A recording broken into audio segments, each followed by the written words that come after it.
Hey there, and thanks for joining me.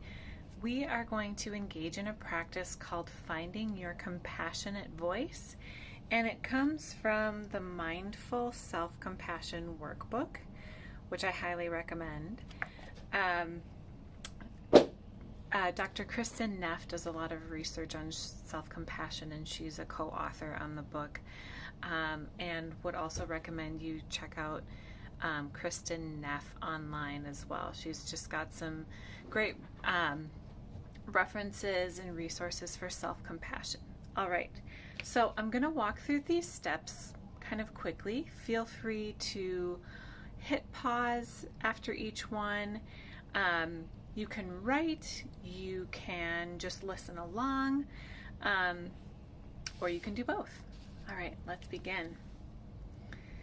So the first thing I want you to think about is, what is the behavior that you want to change?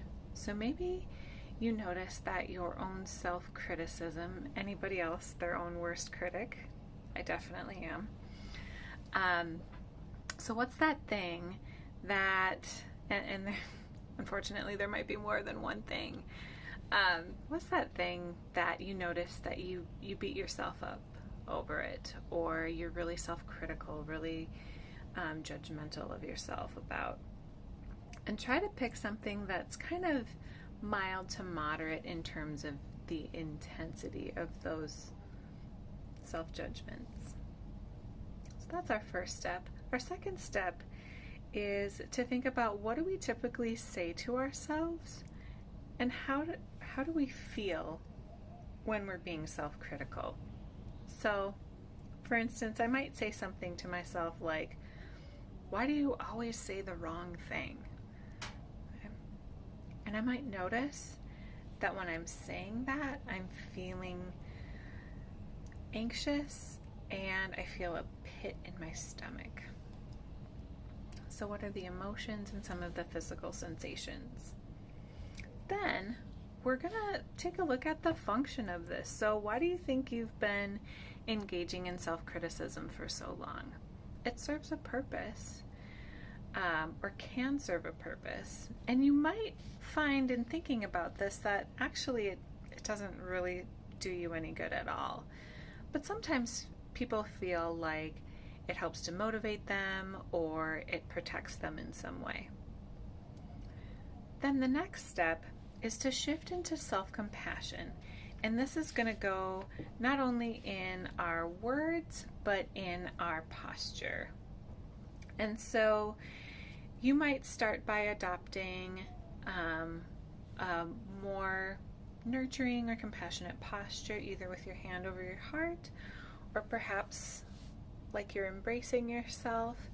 And then you're going to think of maybe even how a good friend would talk to you, somebody who is looking out for you, who cares about you, who has their best interests in mind, your best interests in mind.